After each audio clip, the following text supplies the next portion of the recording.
بسم الله الرحمن الرحيم. السلام عليكم ورحمة الله وبركاته. Soomaaliyeed meel walba joogto salaamaya waxa waaye horta mar walba waxa isdhahaa barnaamijyadan hadalka waxa waaye adigu barnaamijka talantigaaga waxa waaye fan iyo hees oo inta ku wax soo hadlin laakiin waxyaabo badan oo waxa jiro aad maxaan kugu qasbay inaad soo hadashid oo kugu kalifaayo waxa waaye wixii ay dadku u jeedaan oo muuqdo ee arkaan oo ayagu maxaa yiraahdaa fasirnaa waa gooni laakiin waxa hoose oo anaga shakhsi aan dhalinyarana heesto cid la socoto barahan ama og ama ka fanaaniin xaqiiqda markii laga hadlayo fanaaniinta Soomaaliyeed waliba kuwa dalka ku sugan oo dalka joogo waxa waa intooda badan gumeysiga macnaha qaab darnay ku jiraan ha noqdaan qaar fiidiyoyo laga haayo kuwa ma aragtay qolobta ka jirno oo maxaa yahay telefoon ugu gumeysto kuwa dad loo soo adeegsado ma aragtay oo dad ma aragtay Soomaaliya dadka joogana waxa waa xaqiiqda markii laga hadlo $20 qofka dad soo dhiibtay ku soo adeegsato qofkaas aadadid dad ay ka soo roodaa jiro oo ku soo aadayo waxa waa muhiimada aan rabay inaan ka hadlo waxay tahay horta barnaamijkeena oo socday oo bilow ilaa dhamaad oo waxa waaye YouTube ku saabsanaa YouTube-kii gacan inuu galo YouTube-kii inuu isoo noqdo inaan raali gelin soo bixiyo inaan hadana wax ka soo jafo waxa soo dhan xaqiiq dhab oo guud ahaan hadana naga maayo waxa dhabto hadda taagan markii laga soo tago qadartii dhacday iyo maxaa la yiraahdaa tacsidii oo nagashay iyo xabsigii markii laga soo tago waxa waaye horta nina qalad nagu soo maagay anaga oo qaladka markuu nagu soo maagay maxaa la yiraahdaa anoo iska joogo Djibouti aqoonna aan u lahayn waxbana aysan naga dhaxaynin waxaan arkay nin iga soo hadlayo aniga maxaa la yiraahdaa oo bilaa macna dara been u jeedo oo cad ka hadlayo ninka waa marmar waa arki jiray maxaa la yiraahdaa laakiin kuma xirneen aniga nin oo social media ku jiro oo yahay qabyaalada iyo siyaasadda ka hadlay waxyaabo noocaas inuu yahay arki jiray marka arrimo iga waaweynayeen wax soo meelay jiro kulay dawlad iyo wax isfahansan yihiin iyo waxyaabo dad isqabteen inuu ka hadli jiray waxaas u meelay jiray laakiin kama dambeys waxa ogaadeen in iska midtac ah oo iska hadlo oo siyaasad xataa aan waxba ka aqoonin dawlad aan waxba ka aqoonin qabiil aan waxba ka aqoonin because ilaa hadda qabiilku uu yahay iyo qolada uu yahay ama aqoon u maleeyay mana maleynaya dadku uu sheeganayo inuu ka dhashay because qofka waxa waaye dadku uu sheeganayo dad wax cisto oo dad macnaha maxaa la yiraahdaa qabiil Soomaalida kamid ah oo la yaqaano oo magac ku leh oo dad ka dhashay oo siyaasiyiin leh oo dhalinyaro leh oo fanaaniin leh oo wax walba leh waaye oo waxa way qofkan haduu qaldan yahay qabsan karo laakiin aniga hadda waxa aaminsanahay shakhsigaas asiga ah ama magaciisa qaadin oo Soomaaliya oo dhan ay wada ogtahay YouTube-ka hadda kor gacanta u gali jiray waxa way in uusan qolaba lahayn qof qol cid oo ka dhashay ama loogu dacwado uusan lahayn xaqiiqda markii aan ka hadlayo horta aniga cid aan ka baqayo ilaahay ma jirto maxaa waa daraadno waxa igu kalifay in aan aniga inta soo fariisto oo aan live inta soo galay YouTube aan soo dhaw maxaa la yiraahdaa apa social media tahay maxaa la waa ka baqaya kana waa ka saaraya waxa waa aniga waxa soo wacay nin dhalinyaro ah oo YouTube-kiga hayo oo walaalkay adeer darajo oo Kenya degan oo meeshaas joogo waxa waaye oo dad is aamin aan ahayn YouTube-kiga asoo 8 ku maraya u dhiibay adeer darajo oo aan waxba ahayn waxna aan ka jirin waxa way gacanta ku soo qabtay copyright igu sameeyay waxa waa content waxyaabo badan oo igu sameeyay YouTube-kiga waxa way saygu ii xiri jiray waxa way account igu xiray YouTube-kiga lacag inaan ka sameeyo heer ah oo gaarsiiyay wax walbo si walaalnimo iyo kalsooni ay nooga dhaxayso oo isla marnay waxa waaye qof aaminay aan nafteed aan ku aaminay waxa wixii uu soo diri jiray wax walba uu sameyn jiray okay ninkaas aniga saaxiibkayga maanta hadii uu gacan uu galo ama gacan bil aadan ama qof uu gacanta ku dhigo waa ku qasbanahay in YouTube muhiim ma ahan naftiisa ay muhiim ah Soomaali Maxamed ha ogaato ama ka dhaadhacdo aniga ku adkaysi waan ku adkaysan karay ninkaas markaan lahaa 48 saac wada kaaga saaray markuu ilaaha aan lahaa waxaan xaniyahaaga fuul waxa iga qaadi kartid malahan anoo Muqdisho dhac joogo oo aan cidna ka baqaynin oo aan isdheen qabiil aan aaminsaneen oo kan yahay daarood iyo fitri ka dhac qabiil iyo inta ku jirta iyo waxaas igu jirin xaniyahayga nimadeeda anoo kalsooni kale aan deeyay cidna aan deeyay ama cidaas ka dhicinaysa igu jirin ama qofna u soo marin rabina nimadeeda xaniyahayga aan ku hadlay inuu soo waxba iga qaadi karna ogaa because fanaaniinta Muqdisho boqolkiiba 99 gacanta ugu jiraan nooca gacanta ugu jirna aniga ma ahaan ma fahamtay oo ugu soo qaldamay Djibouti ka soo bilaabo iga soo daba dhigtay waan ka aamusay shibanka ere waxyaabo badan oo ka hadlay Djibouti jooga gaaja ku dishay kan uu ka hadlay waxyaabahaas oo kasla waa ka aamusay ilaa Muqdisho imaaday waxa waaye wuxuu ilaahay farmaajo iyo maxaa uga soo hadashay arrintii haddana shabaaka eri wuxuu yiri showga ma qayb geli kartid macnaa salka ii saare wax igu kalifay marka anoo oo aan ninka aan u naageenin aan ka baqin oo aan video u igaynin oo waxbana igu sameeyeen wax igu kalifay inaan dhaho aniga habeenada kamid ah anuu garow jooga wax soo wacay deeqdarajo soo wacay wuxuu igu yiri ninaaga shit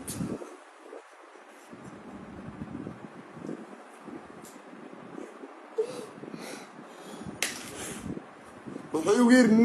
ninaa bas qoolay waa ilaa waxa soo wacday gabadh maskiin ah waxay u tiri gacan ugu jirnaa ninkaas gacan ugu jirnaa adiga dartaada naloo haystaa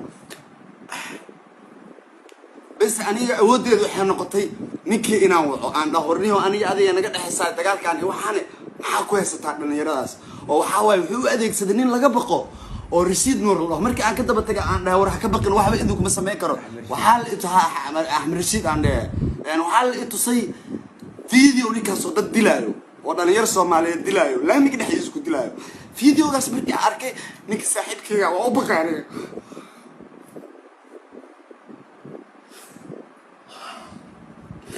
waa u baqay bis ninkii markaa waxa wuxuu igu yiri live soo gal way bari fade waa bariye ninkii markaan bariye waxa la ii sheegay ninka saaxiibkayga ahaa in la sii daayo deeqdarajo markii la sii daayo waxa ku yiri saaxiib ka soo tag meeshaas waxa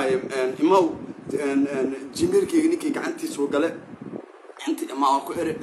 waxa deeqdarajo ka soo tagay ilaahay deeqdarajo iyo familkiisa meeshii iyo gurigiisa iyo wixiisa iyo noloshiisa oo ka soo carro oo anigu xabsi ku jiro oo garow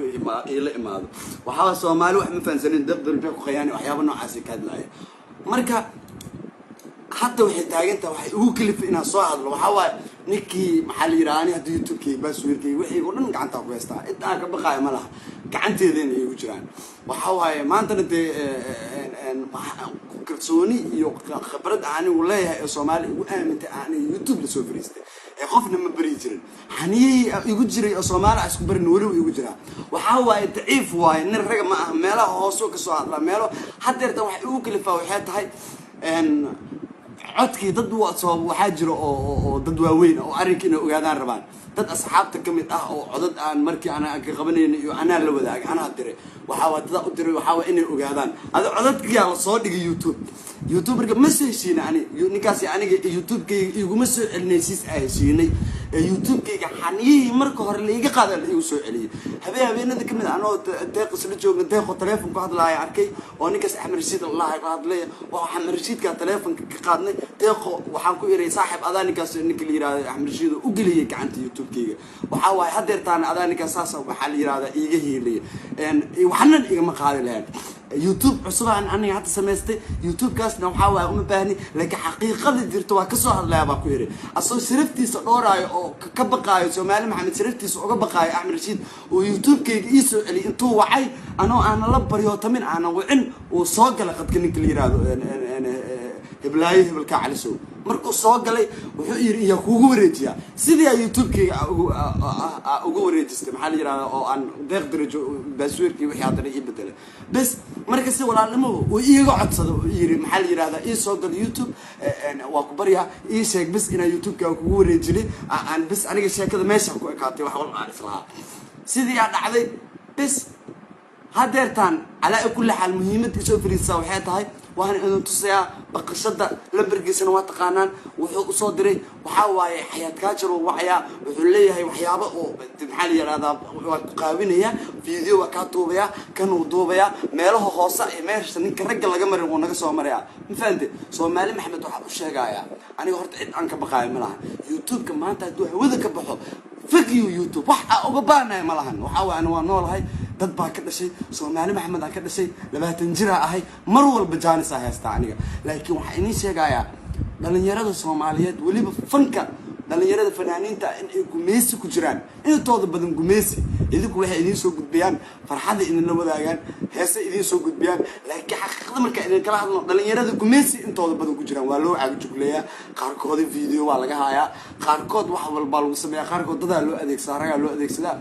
ninkiina ilaa ay hadeertaan waxaa dadku daba taagan yihiin ee sheegaan waxay tahay muxuu idin daba taagan yahay sharmi muxuu uga soo hadlay dadku waxay isleeyihiin hadeer sharci sheekadan weeb aamustee muxuu sharmi iyo haddana uga soo hadlay waxaa waaye wuxuu uga soo hadlaya dadku kala feeso naagu dhalay weli cagto noo saaraya waxaa waaye haddana annaga nama soo aadi karo oo nimadiisa annaga naguma soo aadayo nooguma caga jugleenayo meelo hoose iyo gabdhihii iyo xaafadihii iyo familkii nagala maraaya dagaalo daciifeed cidiyaa hoosteedu nagala diraaya waxaa inii sheegaa aniga hadeertaan deeq darajo walaalkayga waa isla joognaa waxaa waaye ilaa iyo meel maxaa waaye ilaa iyo familkiisa ay u baqaan heerkaasuu maraaya oo la yidhaahdaa maxaa la yidhahdaa intaa loo idin diraaya oo aniga xataa la idhaha intaa lagu diraya waxaa waaye annagoo dalkeena joogno oo dhalinyaro soomaaliyeed ah oo dalkeena joogno oo annagoo dalkeena joogno dhibaatada jirto dalkeena loo ogyahay horumar ku sameynayno dad haddana xagga jooga oo qurbahaas ku nool oo nabad ku nool oo firiyo ku nool waxay nagula dhaqmayaan waxyaaba ayna u dulqaadan karin fanaaniinta soomaaliyeed qaarkood inta badan hore ay ugu soo dulqaateen waxaa idin sheegay aniga qof bini aadan aan ka baqaayo ma jiro ciilka iyo ilintana waxa ii keenayo waxay tahay aniga haddii aan adkaysto oo ninnimadeeda aan ku adkaysto oo wuxuu yahay aad tuso waxaa waaye meel aan ka damqanayo rag ama dhalinyaro ama gabdho iyo dumar iyo xaggooda naga soo maraaya iyo meel aanan maxaa la yidhahdaa dad aan hadhown eed aniga tusha naga koraysaa oo dartiina wax walba nagu gaaraan leeyahy Soomaali Maxamed aniga waxaan rabaa in ay ogaato dhib zaa'ida fanaaniinta Soomaaliyeed aniga u hadlaya afka fanaaniinta ku hadlaya weliba kuwa dalka ku sugan dhibaato zaa'id naga heesato xaggan iyo maxaa la yidhahdaa dadkan ku sugan dhankaas iyo maxaa la yidhahdaa qurbaha hadalka aan ku dheeraanaynin Soomaali Maxamed waxaa waaye waa ka raali gelinayaa xanaaqda iyo kuleelka iyo hadalka aan ku hadlay waxaa waaye arrinkaa inaa ogaataan arrinkaas meesha uu maraayo ninkaana uusan naga dabaharin cagta uu noo saaray haddana waxa aan kasii ciisoonaya waxay tahay afka uu ku hadlaya xaniyihiisa maaha ninnimadiisa maaha raganimadiisa maaha mar walbo aan ninkaas inaa ka hortaga damco waxaa isoo hor istaagayo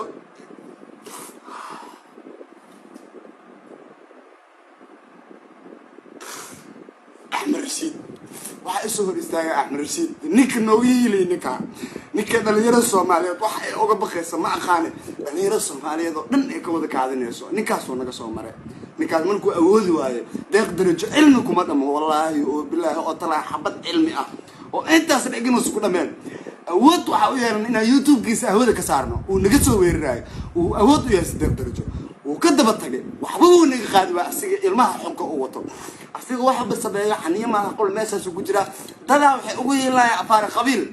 qabiilka marka qof ugu yeelayso waa qabiilkaaga marka lagu qaldamo qofka qabiil loogu yeelaya laakiin inaan qabiil lahayn qabiil wax oogeen raganimo aan lahayn Soomaalinimo aan ku jirin oo waxba aan tareenin afkaas faaq ka haayo oo isku diraahla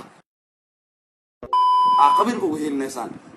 waxaa waaye waxaa loo danqadaa qofka qabiil wax ka yaqaano qabiiluusa waxba ka aqoonin nin raguusa waxba ka aqoonin heeruusa waxba ka aqoonin waxaa waaye dhalinyarada Soomaaliyeed waxba ka aqoonin ninkaasaa noo jabiyey oo la yiraahdo Axmed Rashiid gacanta noo geliyay waxaa waa haddana uma jabin oo macnaha waxaa la oynaa aan la cishoonaa maaha YouTube-keygii in macnaha gacanta uu ku haysto ama weli la xukum YouTube-keyga anaa gacanta ku haysto xitaa deeq darajo hadda gacanta kuma hayo akoontigeygana anaa gacanta ku haysto YouTube-keyga anaa gacanta ku haysto wax walba anaa gacanta ku haysto laakiin weli agajugleen iyo dadkii deeq darajo ilaa hadda waxaa waaye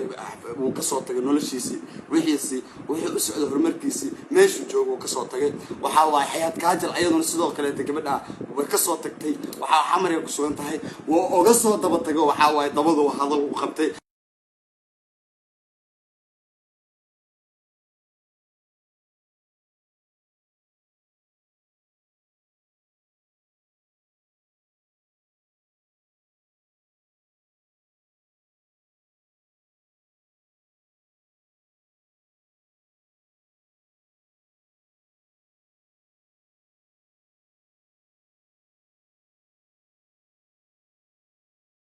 wuxuu dadku ugu booteenayeen waxay tahay oo dadku uga baqayaan dhalinyaro Soomaaliyeed fanaaniin Soomaaliyeed dad fara badan oo hadda magacyadooda inta ka soo qaadeen oo hore wax ugu geystay oo fiidiyoyo ku saystay inta badan ninkaas dumarku wax ku sameeyaa rag wax kuma sameeyo ragna wax kama yaqaano waxaan aaminsanahay inaysan weliba rag is arkin haddii rag is arki lahaayeen ama maanta uu Soomaaliya joogi lahaa waxaa waaye ninnimadiisa la tusi lahaa waxa uu asiga yahay buu arki lahaa Soomaali Maxamed waxa ogaataan ninkaas inuu dhib nagu haayo dhalinyarada Soomaaliyeed inuu dhib ku haayo ma fahanteen waxa waaye anigu inta hadalkaas wax usoo gudbinayay oo muhiimadu ay tahay waxa waaye oo raaligelinta aan dhaweyda bixiyay ama baryada aan baryahay ma ahan wax aniga asiga ka baqay ama cilmi uu iga badiyay ee deeq daraja baskoolad madax looga haaya xaniyo gurigiisa loogu tagaa ku yaray ma fahanteen si familkiisa loo tagay waa la soo waxay marka aniga awood kale oo ifurneed ma lahan wada kale oo sameeyaa in ninkaas tuwaco aan bariyo oo video soo duubi dhaho aan video u soo duubo wada ahayn ma lahan markii tii ay dhacday isku subax qadar ay qabsatay oo xabsiga gale oo taasiya ay gashay ninkii ilaa hadda uu dib taagay ahay kula hadalka waxa ku soo xiraaya muhiimadu ay tahay waxay tahay ninkaas asiga ah inuu weli cagto oo noo saaran yahay oo na dabahaayo waxa waaye anigana ma aan shaqsi u dabahaayo waxa waaye ninka deeq daraja oo dhalinyarada walaalkayga ah iyo waxa waaye bahalkii maxaa yiraahdaa teeda anoo dhan family waa ka dhalanay qofka familkiisa anoo maxaa dadku isdhaana laga yaabo dadkan maxaa yiraahdaa familiadood ma meesan waxba qaban karin oo ninkaas yaa horta family wax qaban kara family qofka markuu familkiisa la ogaayay meeshu ka soo jeedo ninkan familkiisa lama ogo wuxuu yahay kama soo jeego qabiiluu sheegtaa qabiilku uu sheegto wuu sheegta aniga hadda qolada raba sheegan karaa laakiin dadka aan ka dhashay waan dhex joogaa waa kuwaana ayaga ka dhashay waa sheegay waan ku faana waa ka dhashay Soomaali Maxamed guud ahaan uga dhashay laakiin qaasatan ma jeerteen ka soo jeeda qabiilkan in la isku barto waa muhiim maahan qabyaaladu qulubta ma ahan ma fahanteen laakiin muhiimadu waxay tahay ninka meel loo raacdo ma lahan oday cista ma lahan nabadoon looga dacwado ma lahan dad loo mara ma lahan wuxuu yahay ma lahan saasay tahay dad ugu sii heelinaya qabyaalada iyo Soomaalinimada iyo qabiilkaba waxba ka aqoonin marka waxa uu sheegayaa Soomaali Maxamed arinka inay saa u ogaato videoga wax igu soo kalifanay arinkaas ahayd waan in salaamiya kuma sii dheeraan karo waxa waaye hadii hadalka inta ka badan ku sii dheeraadana hadal iga tagaayo Soomaali Maxamed salaamu calaykum waan in salaamaya goodbye